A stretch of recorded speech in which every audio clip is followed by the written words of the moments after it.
Good morning, good afternoon, and good evening. Welcome around the globe to Kangen Water Radio, featuring the Kangen Water Health and Information International Call, where we consider, clarify, and often correct the conventional wisdom around Kangen water technology, the different machines, the science behind water types, uses, and benefits, the testing process, the maintenance and cleaning of the machines, and much, much more.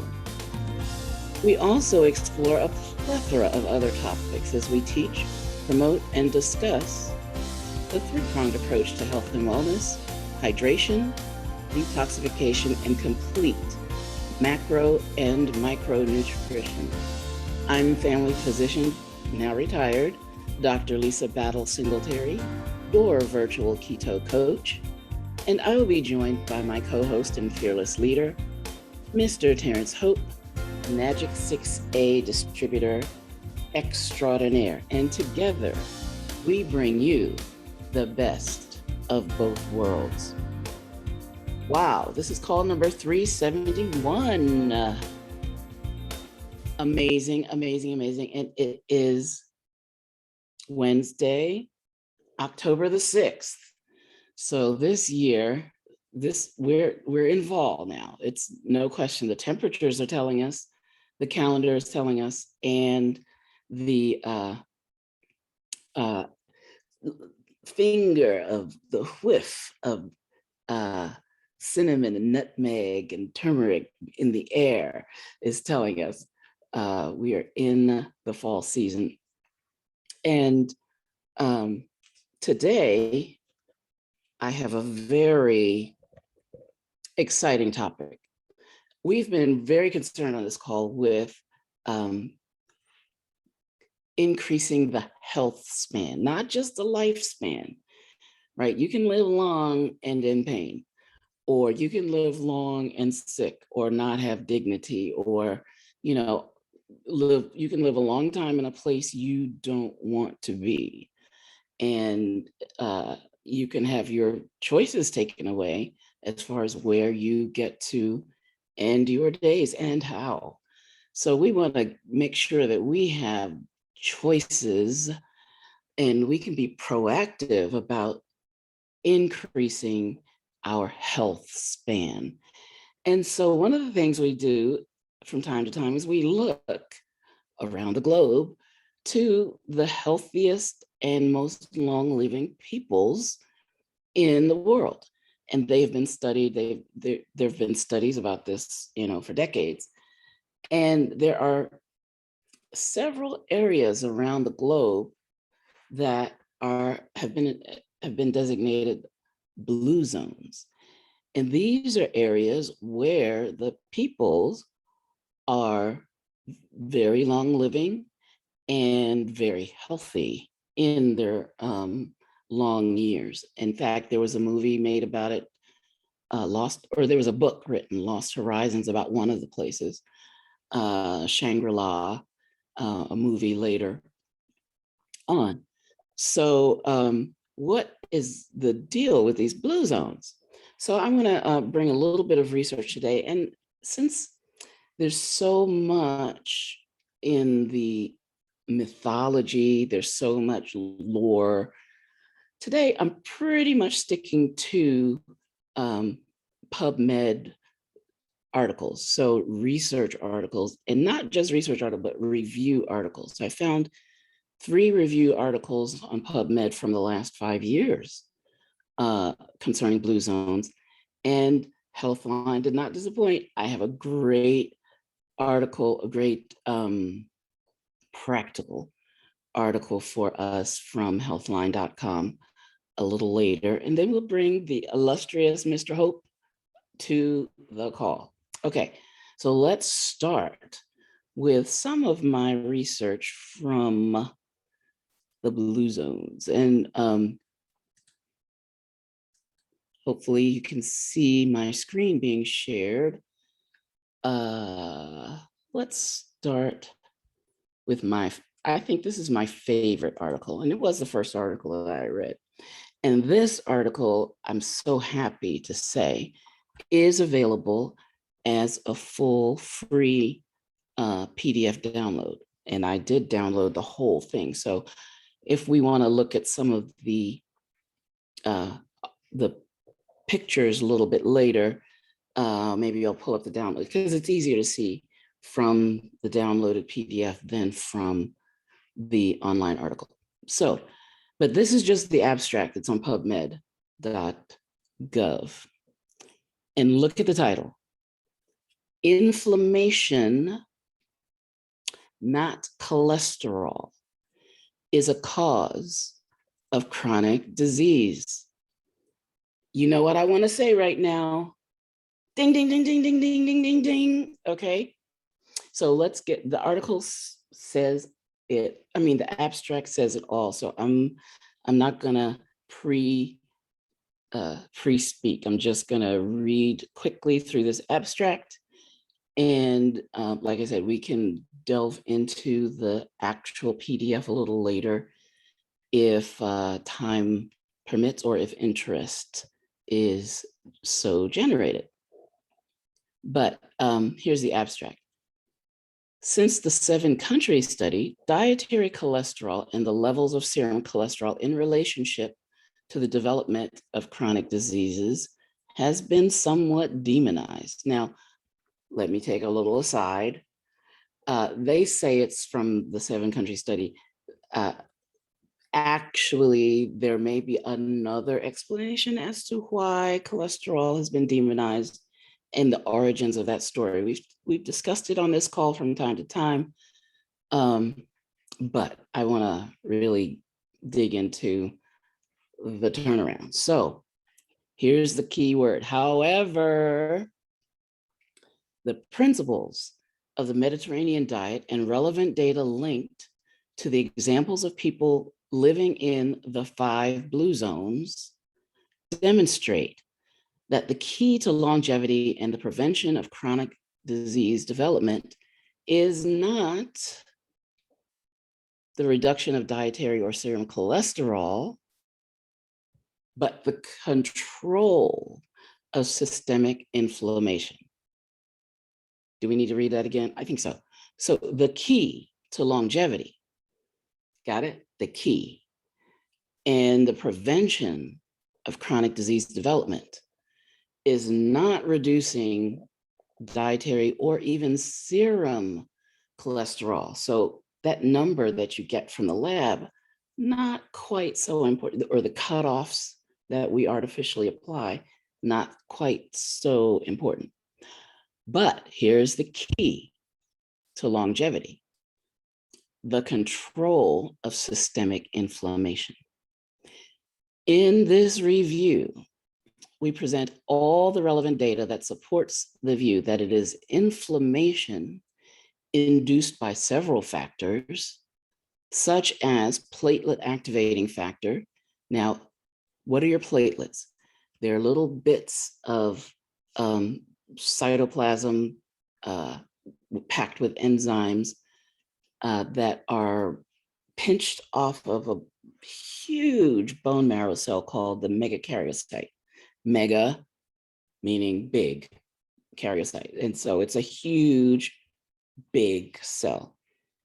And these little pinched off pockets of the megakaryocyte are called platelets. And the platelets contain enzymes that will induce or stimulate the clotting cascade in your body. And do we need them? Well, yeah, they're there for a reason. They are there because when there's a breach in the endothelium, in that thin, delicate lining of the blood vessel, they go right away to seal the breach. And they have a very specific function until the body can deal with the underlying inflammation. The problem is, in chronic inflammation, the body never gets that underlying inflammation dealt with. The platelets continue to be stimulated, clots form, plaque forms, all the things that block arteries, and then we have compounded problems by limiting blood flow to the area and downstream. So our platelets are very important, and we need them, but we don't want them activated all the time. But there's this stuff that does activate them. We need to have the warning, the signal, called platelet activating factor. And if platelet activating factor is chronically stimulated, it leads to the onset of cardiovascular diseases. Okay, so let me back up. So it's the inflammation induced by several factors, such as platelet activating factor, that leads to the onset of cardiovascular diseases rather than serum cholesterol. The key to reducing the incidence or the amount of cardiovascular disease is to control the activities of platelet activating factor and other inflammatory mediators via diet, exercise, and healthy lifestyle choices. The relevant studies and data supporting these views are discussed in this review. Now, I know these authors don't know about the three-pronged approach, but I think they would be very, very on or in sync with the three-pronged approach: hydration, detoxification, and complete macro and micronutrition. Okay, that's article number one. And there is a schematic in this article that, like I said, we might pull up later. I really liked it. It's a little busy, but I liked it. I want to show you also, though, some similar articles. And I like this about the PubMed.gov database, because they don't just give you the one article you search for or you pick, but they show you articles that are that this article has drawn information from, and also other articles that use the information from this article, from this research review, and also similar articles. So let's read some titles of similar articles. Cholesterol versus inflammation as causes of chronic diseases. I actually think we've used this article on this call. I'll dig back in the database and check. Mediterranean diet and platelet activating factor, a systematic review. Now, I didn't pull this up because it was from 2018. We try to keep things a little closer current, but I think that would be a great review to review. Haha. Lifestyle awareness of cholesterol blood levels among 29,159 community school children in Italy. Now, I'd be interested in as to exactly where in Italy, because guess what? One of our blue zones might be found in this area. Okay, so just an example. Oh, here, let's see. The potential of dietary platelet activating factor inhibitors.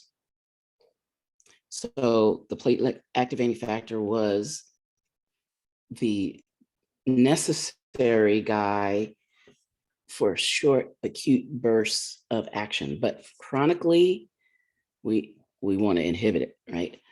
So how can we inhibit? Dietary inhibitors of this platelet activating factor has a potential role possibly in cancer prevention and treatment. Again, great free article in the journal Advances in Nutrition from 2019, and it is a review article. Mediterranean dietary pattern for the primary prevention of cardiovascular disease. So lots and lots of good information in this regard, but this was my entry point into this research.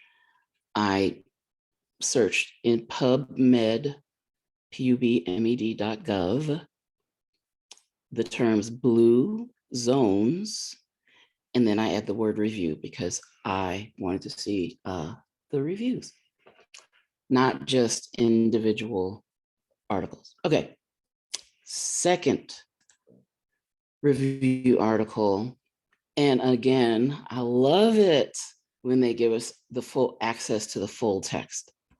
Love, love, love, love. And I did download it. A commentary on blue zones, a critical review of age-friendly environments in the 21st century and beyond. So, when was this? This review was published in January. So they are,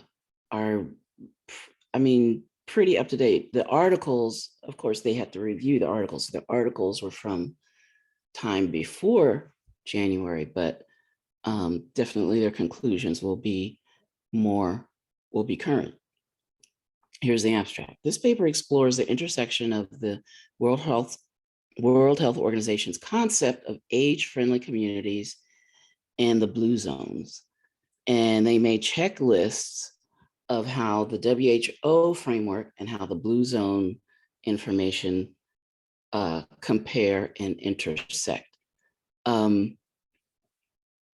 They argue that basically we need more proof, more research, more technology, more literature about the environments that are conducive to long living. But they use these paradigms, the 8 domains of the blue zones and the smart age-friendly ecosystem that the WHO has made, and they made charts to compare them and stuff like that. But let's look at this, some similar articles. How does a smart age-friendly ecosystem look in a post-pandemic society? Now, again, free article available. Who doesn't think about technology when designing urban environments for older people? Just a lot of things that spin off of this desire for, as the population ages, for the population to age well. All right, the third article, we're getting more practical now. Implementing a Mediterranean style diet outside the Mediterranean region. Now, let me tell you why I really honed in on this article. Because as you know, we have a good food, bad food list. And you might remember that oils are on the bad food list, including dun, dun, dun, olive oil, right? But I have made the caveat that, and this is the reason. The reason is, once you squeeze that olive, once you squeeze, that seed, once you grind that nut and you extract the oil from that that item, that organism, that whole food, once you grind it, process it, and extract anything from it, really, it's exposed to oxygen in the air and it starts to degrade.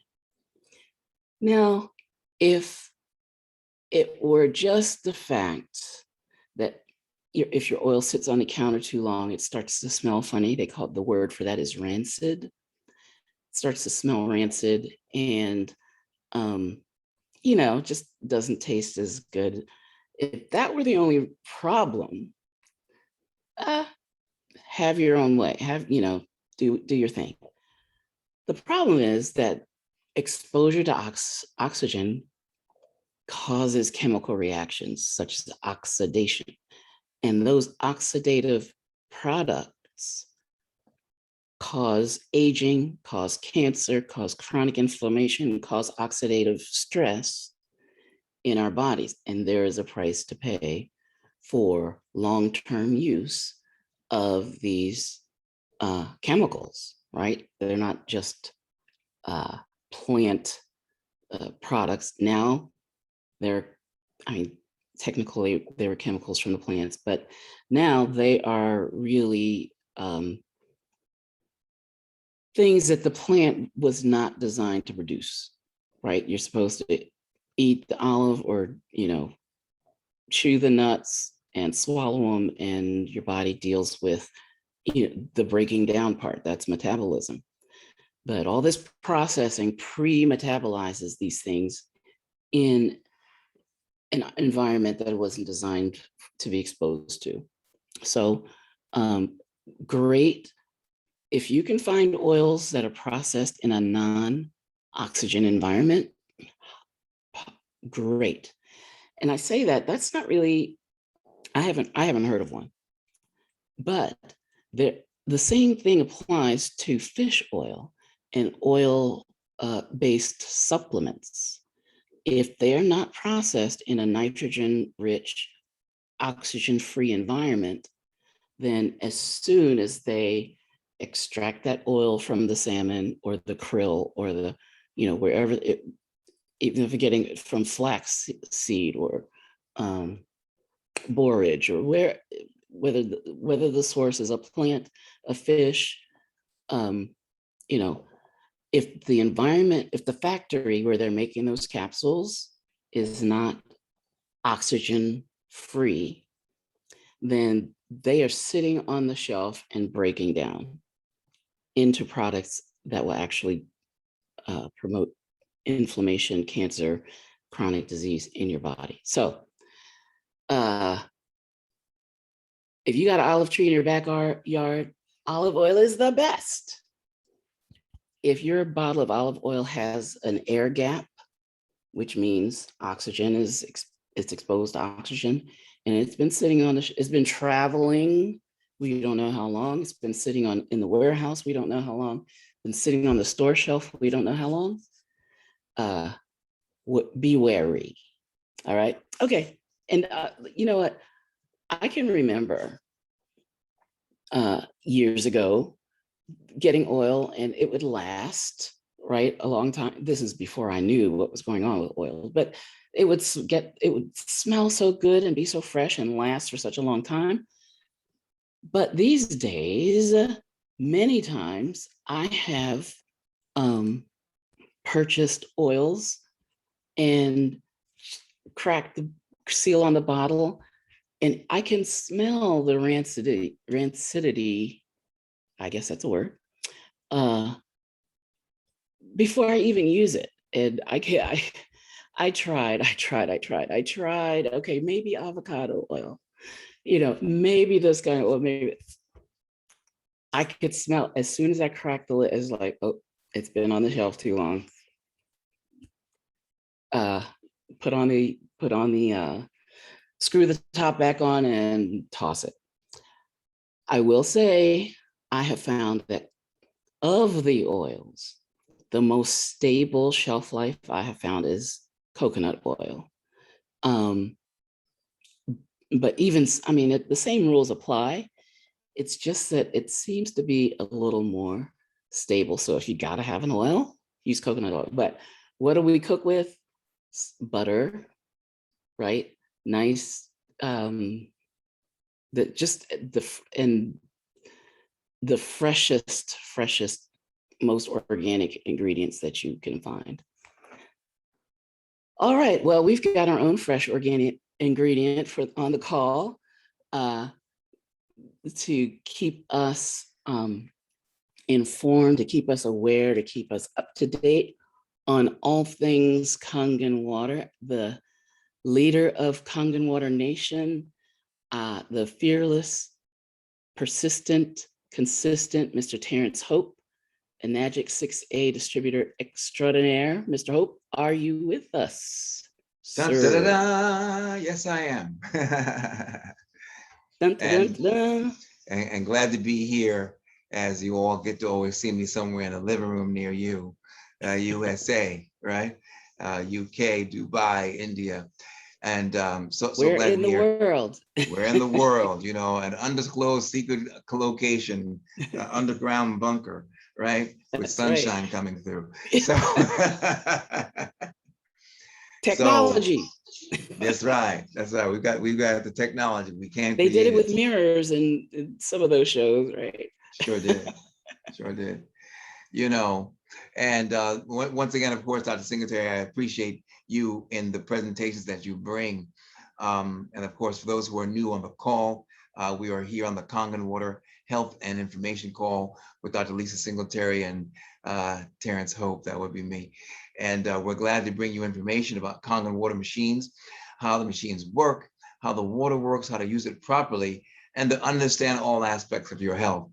Many people have owned these machines for years, but not always actually understood how to use them, understood really what they were, and how to really define them. So we're here to be the best of all worlds to you, to make sure you have all the information you need to use your Kangen water machines properly and to really understand various aspects of your health. And so we are fortunate to have Dr. Lisa Singletary, MD, here on the call with us, now retired, lending her time to giving the explanation to us of hydration, nutrition, and detoxification, so that we are well aware of the aspects, all aspects of our health, and can consider how we can then approach our health needs to be most proficient in keeping ourselves ding, ding, ding, ding, healthy, you know?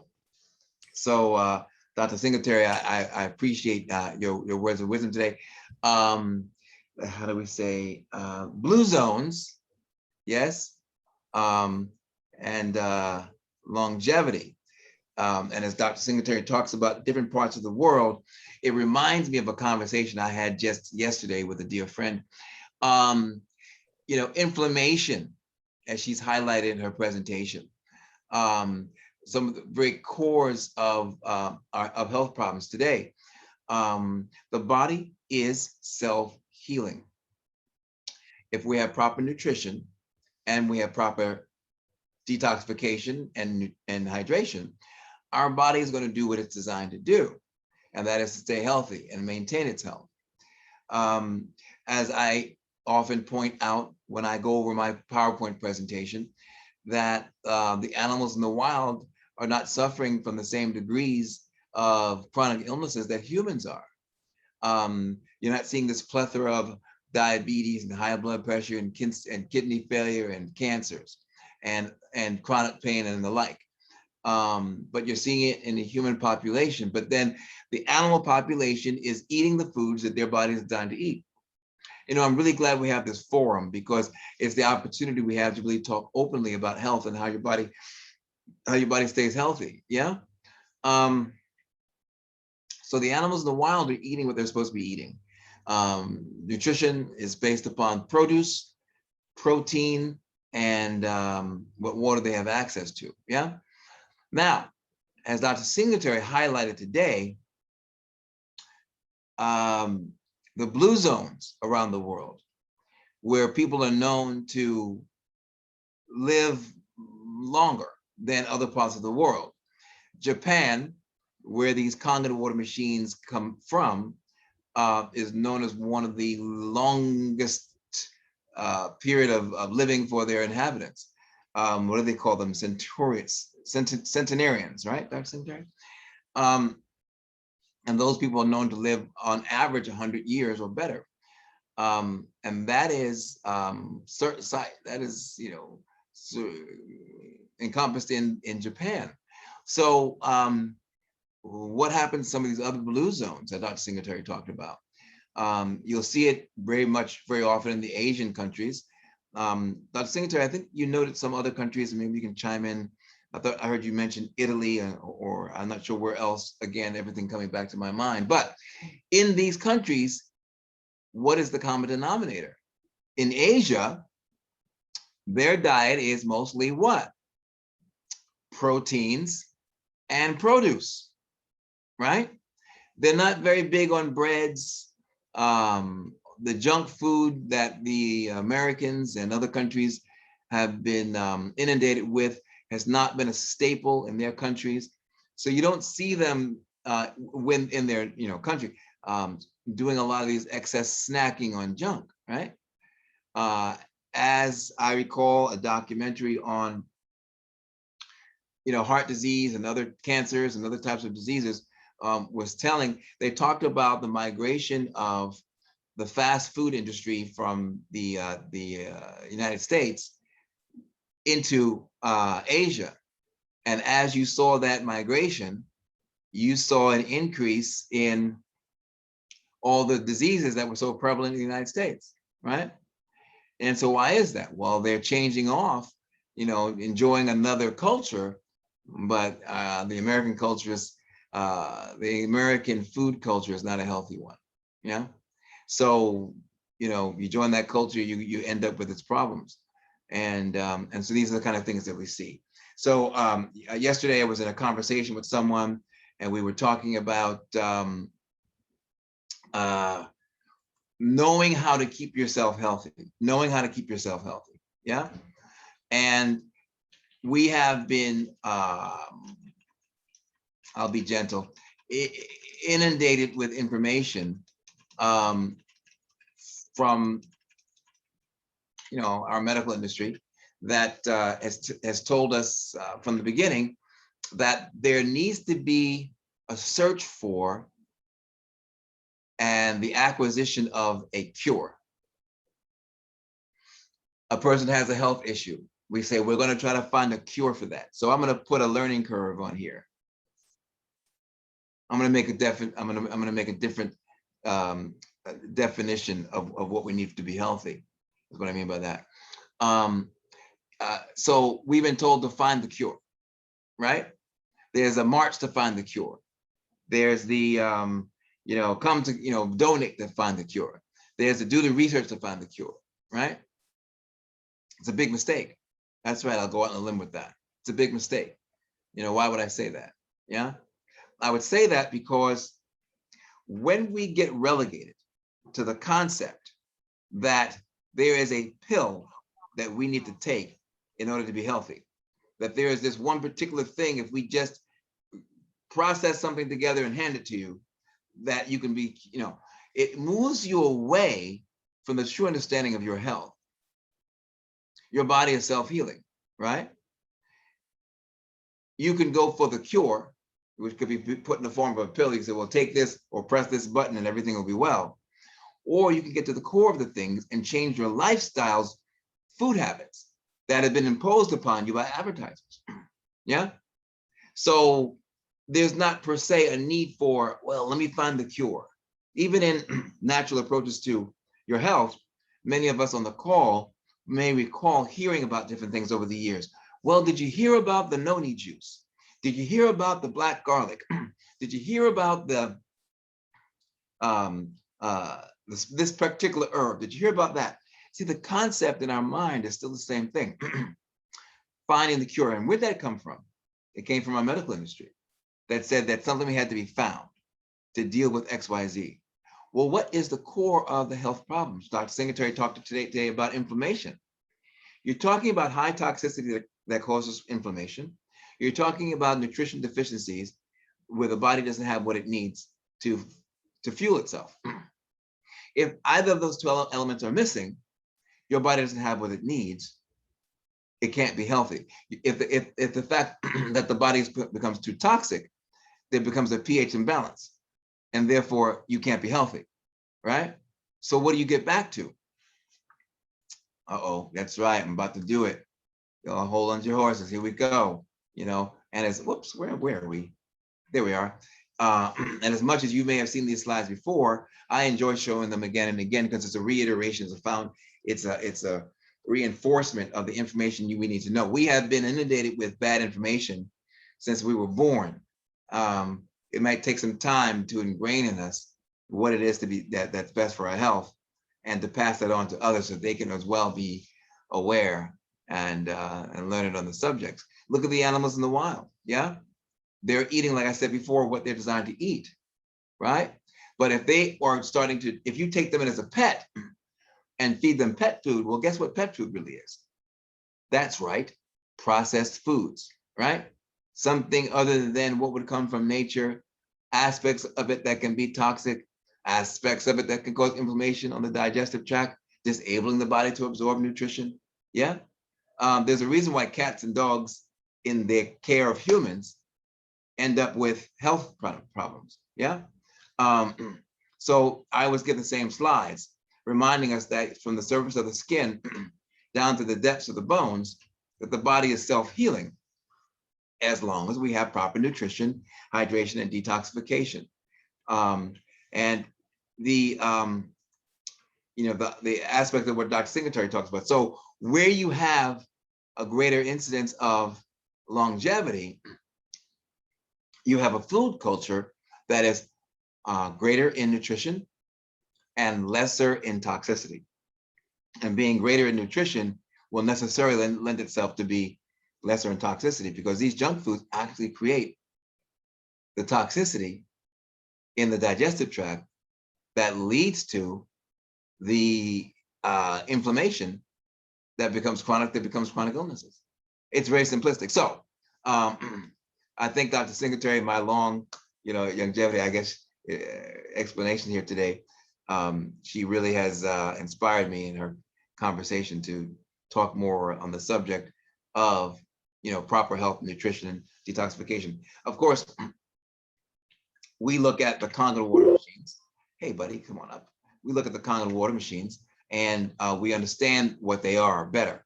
We understand that we are hydrating ourselves with an electrolyzed reduced water. We know that the water is produced in an electrical process known as electrolysis.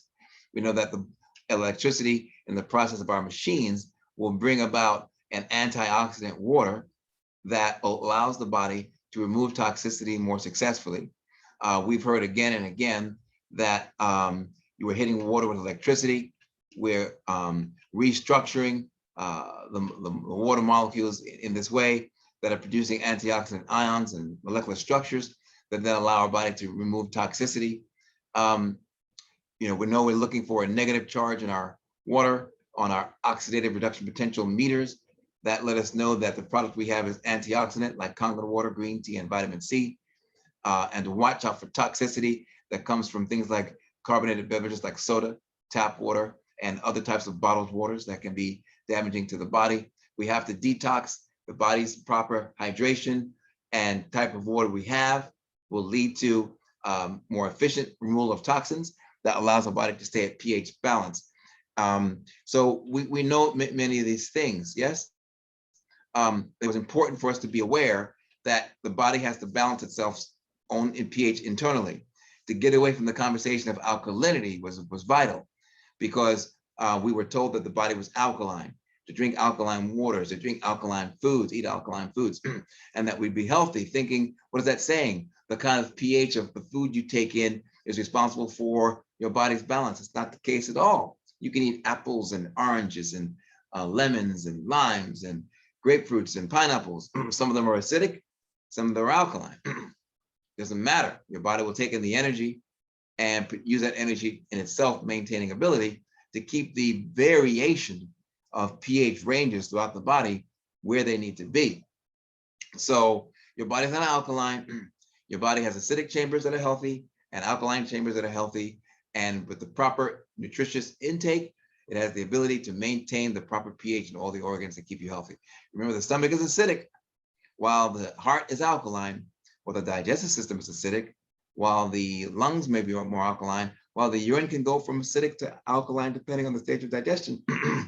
So we have to keep all these things in mind. Remember what the real story is when we talk about alkaline Kangen water, and watch out for that conversation about alkaline water, because minerals in water make a water alkaline, but don't make them antioxidant.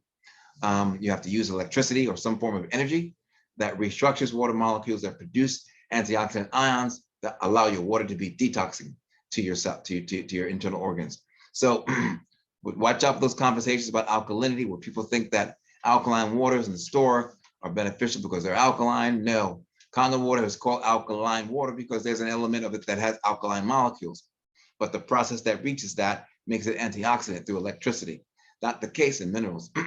Minerals only make your body, well, you can actually end up with toxic loads, or calcium buildup in the non-bioavailable types of minerals that they use to make the water alkaline. They just call it alkaline water because they were trying to sound like Kangen water when it was being called alkaline water.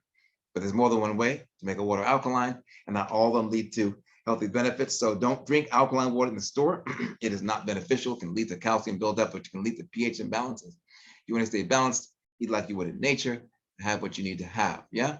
Just remember These are the key elements. And you can always reach us at our contact information throughout the week, wherever you are in the world. If you're in Africa, England, Europe, reach us on our UK phone number, +44 800 086 9793. That's +44 800 086 9793. And of course, you're in the UK, use that number as well. You don't have to use the country code, of course, 0800 086 9793.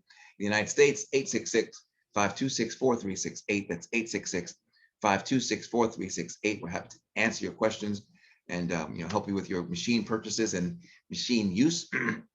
We've got many websites to choose from. In the United States, we're at kangenwaternation.com. In the United Kingdom, in England, and surrounding countries, we are at kangenwaterlondon.co.uk. And in the United Arab Emirates, we are at kangenwaterdubai.com. So just a quick overview.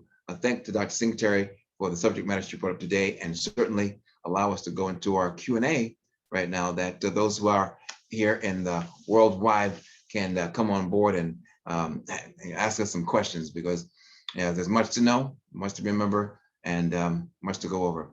Dr. Lisa Singletary, MD. I have, okay, three things. I do have a map of the original 5 blue zones. Really? Of course. And let's see, I think. I love this. Look at this. There you go. Ooh, wow. There. So Sardinia, Ikaria, Okinawa, ding, ding, ding, ding, ding, ding. Japan. Nicoya, Costa Rica. I used to wonder, why is everyone going to Costa Rica? I mean, like every year, all the teachers would take field trips to Costa Rica. I'm taking off 2 months to go to Costa Rica. I couldn't figure it out, but it must be a wonderful place because it is a blue zone. And Loma Linda, California.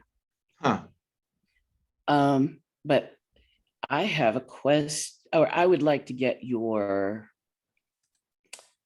reaction to this, because you said something, you talked about people wanting a pill or wanting a, here, take this, instant help, instant that, and I just thought about our technology and our food, and we think about that from time to time. And I don't even know how I ran across this company, but the food is organic, chef prepared, I won't say fresh, because fresh, but rapid delivered to you, balanced meals, portion controlled, like all these great things, right? But check it out.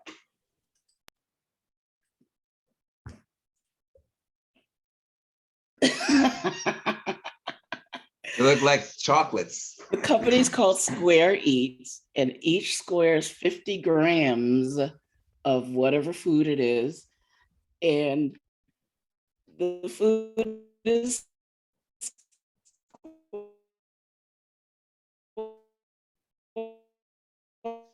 square.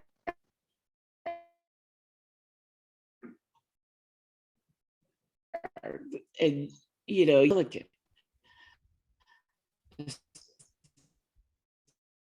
They look yummy. pistachio and cashew. I was astonished when I saw that. But then you think, okay, someone's going to take technology and take it to another level. People want convenience. But just I'm curious as to whether that's going to catch on or just fizzle out, or what's going to happen. But Square Eats, you can actually get little squares, and that'll be your food. And apparently you can eat them hot, or you can heat them up, or you can eat the room temperature, or what, I don't know. So what did you think about that? Well, it definitely goes into another area. And I see we got some questions coming up, but it reminds me of a company, I think they were based in New York, that had the ability to take vegetables and form them into any shape of a food. And so they had, vegetables that were shaped into pizza and pasta and, cakes and desserts. And none of it was actually in any of that. It was actually raw fruits and vegetables. Yeah. And they were brilliant with it, Yeah. So making something convenient. But I see we have a chat question there. Inflammation in the stomach gases, mixing the wrong food. Do we have a list that we should not mix? And comes from, I think, Irene in New Jersey. It looks like she's talking about, foods that shouldn't go together in the stomach. That's a whole subject call in of itself. But well, we have had calls on food combinations, food combinations, order, uh-huh. Starting a meal with the benefit of starting a meal with proteins versus carbs, or ending a meal with, where do you want the carbs placed in the meal, and what do you want to, we didn't talk so much about mixing foods, but when we talked about the PE diet, the protein to energy ratio diet, he definitely talked about, okay, you can eat your protein with your fats. I mean, it comes with fat, right? There's fat in the meat. And you can eat carbs with protein, but mixing them all together,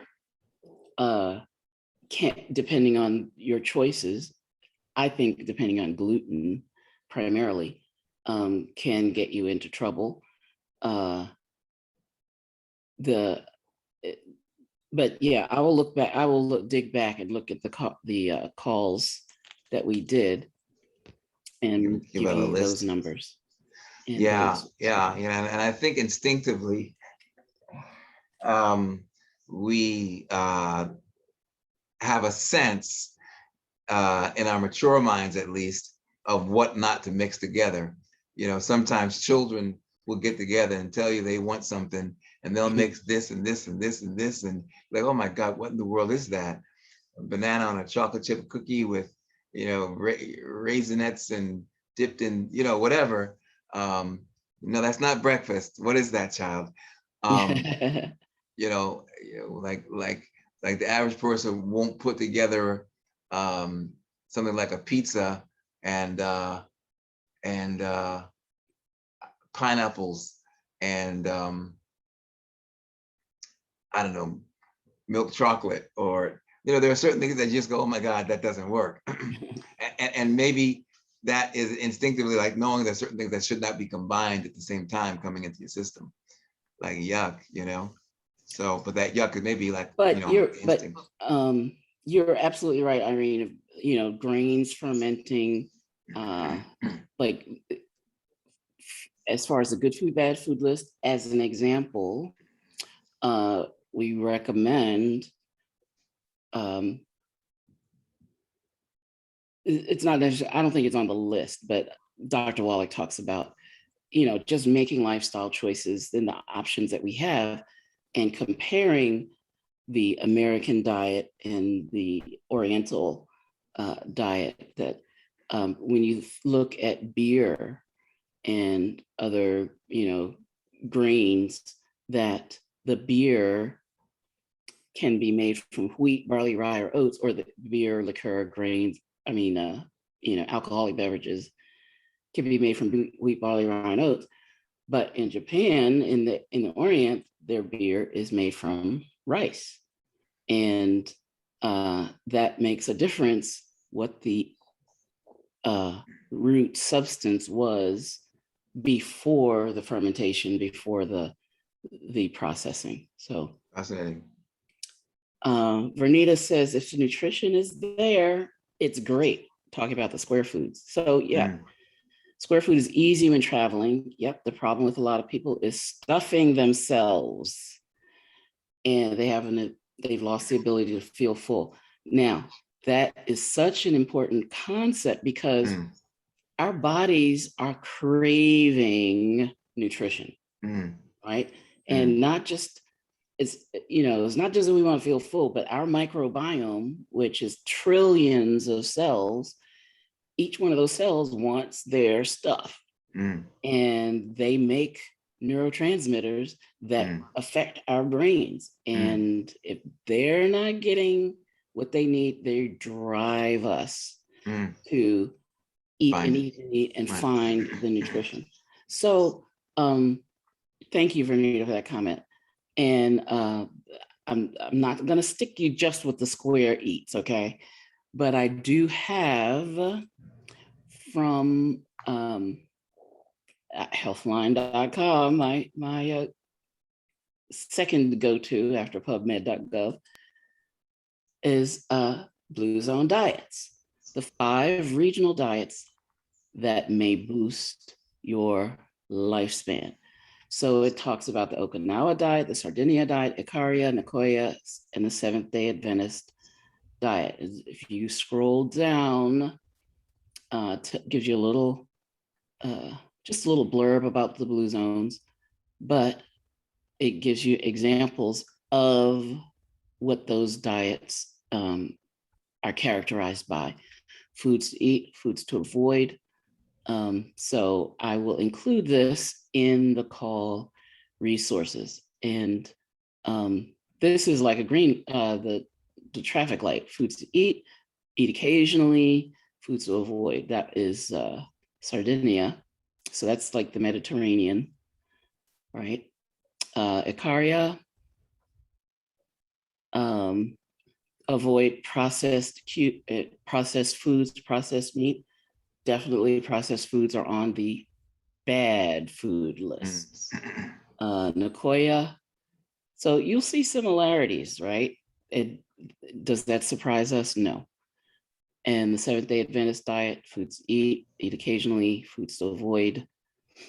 So they're going to be different characteristics, but the key is um, these areas, these blue zones, have all the nutrition in the soil. Mhm.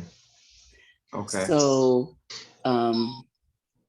what we and the articles that are attached, I like when Healthline does that. They attach related articles, and that's great.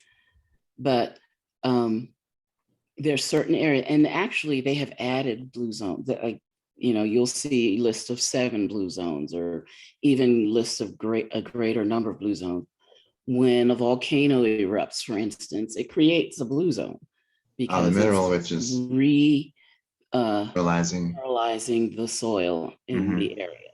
Hmm. Um, so I like the discussion of the blue zones, but getting to the bottom of why they are the blue zones. And yeah, you can eat like a Mediterranean, you can eat the Mediterranean diet, be very, very healthy. Well, pretty much anywhere from the Mediterranean diet. But, there's certain things that we get the press release that, this is what they eat there, so we can eat it here. True to some extent, but the question is, are you getting all the nutrition that they get there here? And that's why we have the 3-pronged approach: hydration, detoxification, and complete nutrition. So we dig down into these questions, not just Yeah. And I'm liking the questions that are coming through. We also encourage you to raise your hand and come on in and join the discussion, and we can hear your voice from wherever you are in the world. But I like the questions that are coming in. The other aspect about the nutrition is, if that nutrition is in that country yeah, and you're living in that country, it will adapt you to be healthy living in that land. Now, when you come to another country, there may be some other nutrients that you would need that would instinctively be in the mineral content available in that country, so you can be healthy there. Like you might need certain, we are one with the earth, apparently, right? We get our nutrition from the planet. So that part of the planet has a certain dynamic. Do we have the nutrition that we need to be able to function and be healthy in that part of the planet? Yeah. I have an anecdotal story. It's not exactly analogous, but I think it made a great point and it left a great impact on me. I was traveling in Africa. Usually I've been many times, and I usually was on the coast of West Africa, but we made a trip into the interior, I called it the skirt of the Sahara Desert. Mm. And we took a lot of people from the area, a lot of Africans with us on this trip. And many of them had never been outside of their area. Mm. Whatever, and you always hear when you travel, don't drink the water or, but in my mind, if you were in Africa, you could drink the water in Africa. I didn't think about the regional differences. And trust me, every single one of those Africans that did not follow the food and water cautions that, we tourists were following got sick. And they were surprised because that had never happened to them. But I was interesting. I just had this concept. Yeah. So where you are makes a difference. Yeah. So as far as nutrition, what's in your soil makes a difference. Now with and up to that point, I imagine they were adapted for the part of the continent where they were from, like we are adapted to the part of the world that we are in the US or in the UK. And if you travel someplace else, there seems to be a trial period, or what do you call that? Adjustment, adaptation. Adjustment, thank you, period. Someone asked a question, what does the volcano do to the soil? Come again, that was a good question. So you're getting all these minerals that are deep down in the volcano, and then when that explodes, you're pouring that all into the soil. It reminds me also in another case, like with flooding, it's going to bring minerals from maybe the high mountaintops or certain areas and bring it into a certain land. So in the United States, for example, not with volcanoes, but with flooding, you might see these incredible floods that go on in the Mississippi and those areas, and it's all devastation and oh my gosh, I can't believe this happened, da da da da. Well, there may be a good reason why the Native Americans were more nomadic. And you may have seen that in some other people around the world, because they were moving from place to place as the richness of the soil was available for healthy growth. So there are certain areas that necessarily need to flood in order for that mineral richness to continue. Otherwise, it becomes, it can become void of that. And we live in the flood zone, but we're living where the land needs to be replenished. Yeah. And when we put in irrigation systems and dams, we are depriving the delta areas from those products, from that nutrition. So, but Aida, you had your hand up. I was wondering if you wanted to. Yes, can you hear me, Doctor? Yes, perfectly, brilliantly. Okay. Yes. Welcome to the call. So, all right, following on what Mr. I forget your name. I'm so sorry. Hope, H-O-P-E. Yes. You forgot my name? Mr. Hope. Yes. Mr. Hope said. Well, it looks like your name is Kangen Water Nation. Okay, Kangen Water Nation. Okay. When my daughter was a little girl, 1 year old exactly, I took her to my country, the Dominican Republic, and the mosquitoes there ate her up. Now, she got, and I have heard that before here, that when when a kid goes to the Dominican Republic, those mosquitoes, they have a field day with them. She got blisters, and it was really, really ugly. It got red and bumpy, whereas children over there, I had never seen that. And so what happens is that the children here, we don't have mosquitoes here. We hardly have mosquitoes here in New York, you know. We don't use nets, those mosquito nets. We don't use them here in New York. So she was born, you know, she had been born here and never experienced mosquito bites. And then I take her there to visit family, and then this happened. But is to illustrate what you said about what the doctor said about the water and the Africans. And when your body is used to something and you take your body away from that, what they know, then the climate and whatever it is, the food that you eat can cause problems for you. So that's and then it could be that there's certain things in the nutrition in the Dominican Republic that build up in the body that allow the immune system to be more repellent to the local mosquito population. I'm just kind of guessing. And that, you know, her coming in from another country is not eating the same food yet. She's young, but certainly not what is in the environment in the Dominican Republic. Therefore, her body perhaps does not build up that kind of internal repellent to it, and then they go for it because there's nothing blocking it. That could be another aspect. You know, you want to say something about Secretary? Well, I have experienced mosquitoes on multiple continents, and they are no joke. Equatorial, you know, the insects are different in different areas. It is no joke. But of course, with international travel, you know, people bring them in their bags, and you know, even the insects travel internationally too. But also, we are bringing a new smell into the area. You know, new nutrients that we had in our bloodstream that the mosquitoes are like, oh, what is that? You know, that tastes good. Yes. Also, even the roaches. In my country, the roaches are big.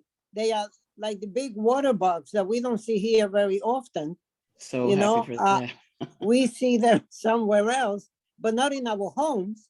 In our homes are little things, you know, but over there are the big, really water bugs in your home. So it's different. Yes. But I tell you, there's something that Dick Gregory, the civil rights leader and actor comedian, shared with me one time. He said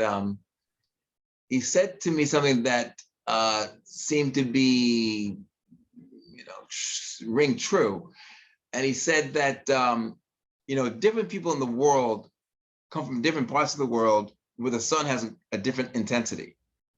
And their bodies have a need for the sun's intensity or lack thereof from that region. Like, for example, he said, you know, like many people of color, you know, he was particularly in America, are under the wrong sun because they're living in an environment where the sun is weaker than maybe where they would have genetically have come from. You know, the tropical environments, the African countries, the Middle East, or wherever they migrated from. That they're not getting the intensity. I remember then seeing a presentation at the National Institutes of Health one time, and I talked about the sun variations and the necessity for the developing vitamin D of different populations. And they said that people who are Black, who have more color or, you know, darker skin, come from an environment where the sun is more intense. Therefore, that intensity creates the melanin that, you know, that then protects the skin from damage, but then it takes a stronger sun to penetrate to give that person the level of sun exposure it needs to synthesize vitamin D3. Yeah. contrasting to that, a person who is white, without the melanin, can actually convert vitamin D from photosynthesis much quicker because they don't have the shielding, so the sun can get and do it. So they need less time in the sun if you're white. You would need a stronger, more intense sun if you're Black. Then, of course, you have a lot of Black people who are not in those parts of the world where the sun is more intense. So he says, if you're not in those parts of the world, you're under the wrong sun. I was like, wow. And so you can't really be at the level of vitamin D or core immune system outside of your element. Wow.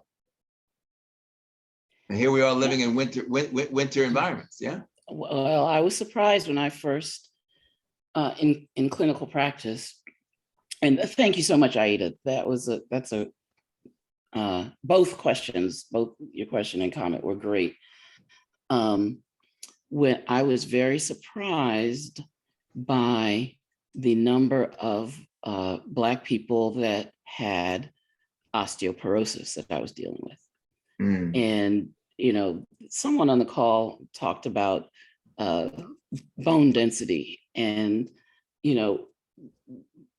Black people can have bone density problems. And, but like you said, it depends on the sun that they get. It depends on the nutrition that they get. So vitamin D is important supplementation for Black people, Yeah. Blacks And as proper well sun as, exposure. or, Black, Yeah. brown, whatever, Yeah. as well as white.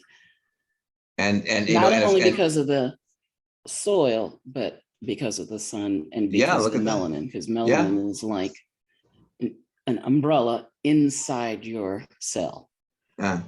You use the word, Mr. Hope, you use the word shield. And and quiet as it is kept, because I'm sure it's pretty quiet, you don't know. While I'm an American citizen,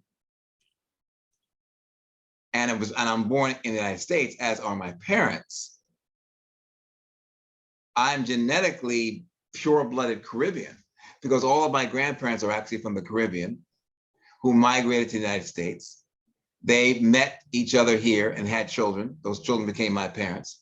And then here I am. So we might as well just stay in the Caribbean, because we did not mix with any other cultures here, the culture mixing or race mixing or any other Black Americans. So I am attuned to, I see you. I am attuned to more tropical environments. I'm just saying, you look good, Mr. Hope, wherever you are in the world. I'm just saying, I feel like you might be closer to the equator. I don't know. Yeah, but better for those who need it to be in the sun that's best for them. Yes. Amen. Yeah. Looking good. All right, everyone. So thank you for joining the call today. Thank you, Adrian, for the reaction. I love it. And we will be here on Saturday. Let me share my, I think I have it here. Oh yeah, there it is. My thank you for joining us slide. You already gave the information, Mr. Hope, but we'll be here on Saturday, same Kangen time, same Kangen station. Is it channel? I say station. Yeah. But the numbers, the websites, you've already given us. Thank you so much. You guys can take a screenshot of that. But I do want to ask you to check out the replays, and it's very simple to do. All you have to do is go to YouTube, and in the search box, put Kangen Water Radio, and you can pull up our playlist of all 51 calls that'll be in the Kangen Water Radio playlist. And in each video, all of the resources and articles are there for your further research, for your sharing with others, for your getting the recipes. So we just thank you for joining us. We invite you to stick with us, and we just love you all. That's right. Amen. Thank you all for coming to the call. See you again. Mwah. Yeah. Have a good day. Thank you. Great You call. too. Thank you all. Okay. Take care.